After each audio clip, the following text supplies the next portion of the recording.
Welcome to the Daily Coffee Pro, friends. On today's episode of the podcast, this is episode 3 in a series of 5 about communication strategies in the coffee industry. Today we are focusing on communicating as an employee. There couldn't be a more perfectly timed time to talk about this. All right, why do I say that? Well, yesterday, the CDC announced that they are concerned but don't want to stir panic about COVID-19. Now, I know you're going back about a month ago, thought I was a little bit hysterical. Well, nobody thought I was hysterical, but a lot of people thought I was kind of jumping the gun a little bit on this thing. I don't want you to follow the crowd by ignoring this. And I'm talking to employees here. This is us focusing on how we can better empower you with your communication strategies as an employee. This situation is the perfect opportunity for you to do that. And here's why. Go to our Instagram stories if you can. And now I'm going to put it in the highlights as well, and take a look at what we talked about on our Instagram today about communicating about COVID-19 and what's happening. Excuse me. Leadership is all about leading. First of all, leading yourself. Communication strategies is all about proactive communication in leadership.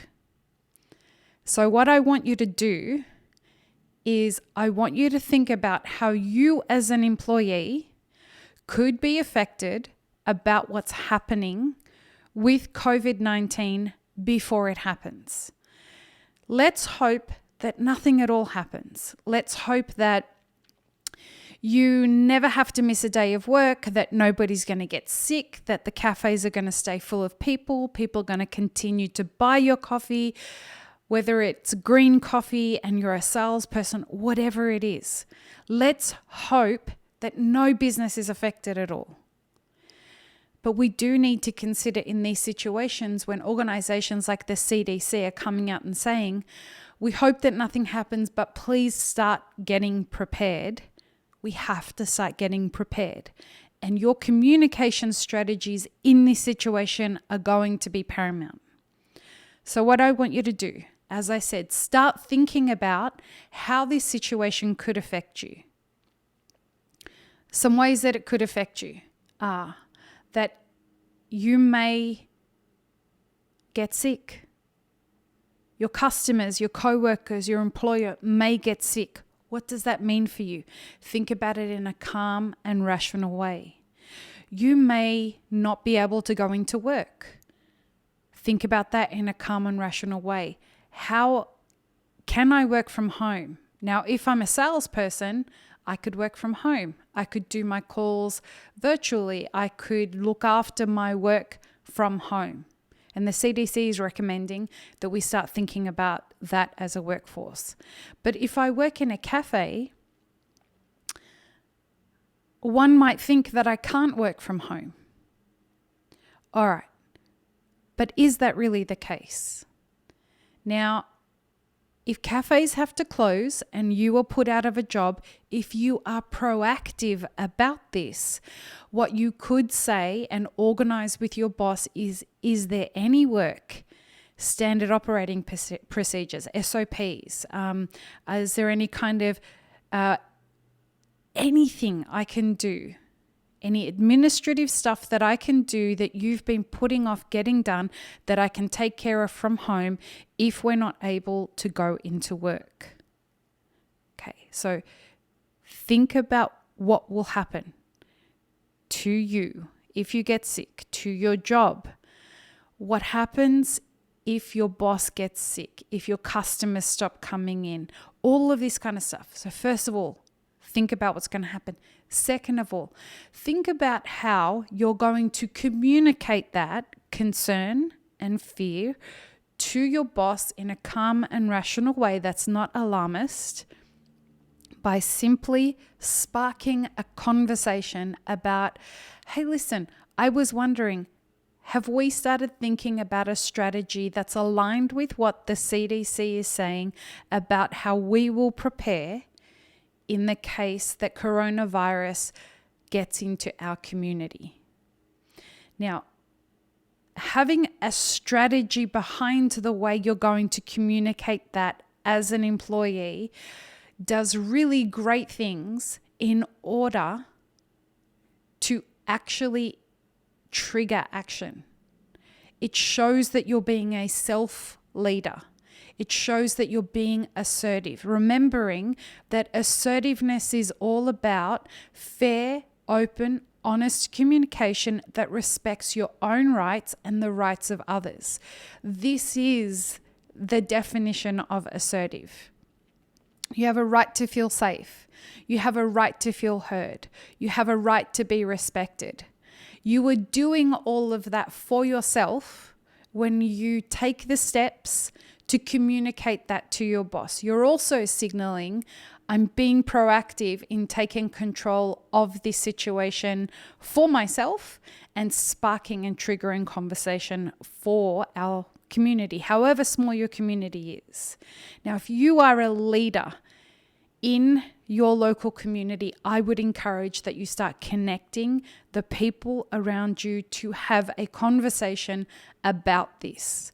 Whether you're an employee or an employer, get together and talk about how you guys may be approaching this situation. Talk about it with staff from other cafes. And be a person who is proactive about action, that's non-alarmist, isn't sensationalizing anything, is calm. It's important that you are calm in these situations because, and this is a big thing that I want to get out there to everyone, which is why I want everyone to start thinking about this now. If you're proactive about your communication strategies, once the people who are reactive start reacting, you go straight into action mode. You go straight into, we've already thought about this. We know what we're doing. We know how to manage people's expectations, and we're not going to buy into the hype and hysteria of what's happening. We're prepared.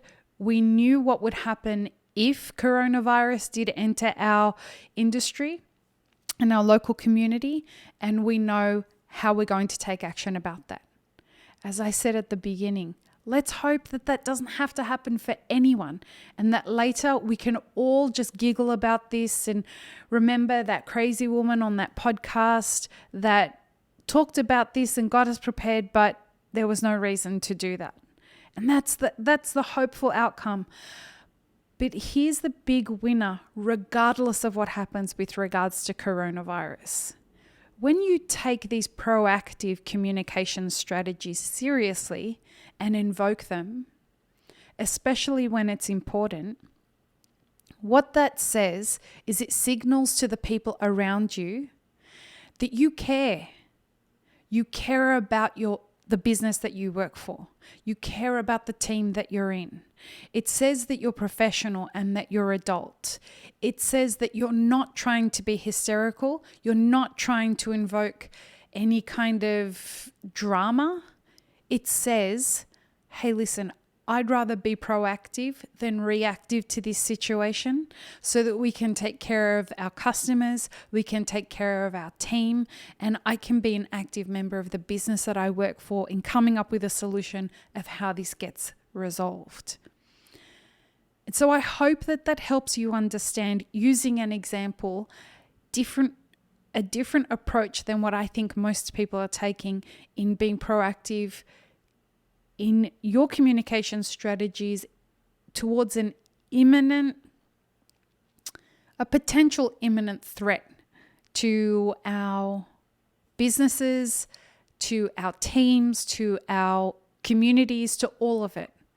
And you really do need to start thinking about this because you may be out of work for some time.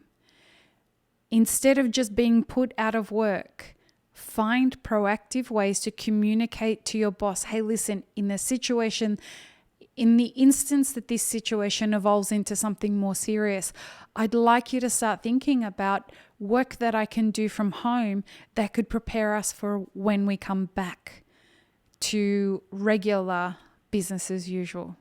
I hope that that's been helpful, friends. I'm just about to jump on a live podcast with Tim Hines, who worked in Yunnan in China as a coffee trader. This will be a great conversation, and we'll talk more about this situation in a few minutes. We're getting on the podcast very shortly. So please start taking this situation seriously. Let's hope it eventuates to nothing. But in the case that it does, we're prepared. Peace, love, and peanut butter, friends. Have an amazing rest of your day.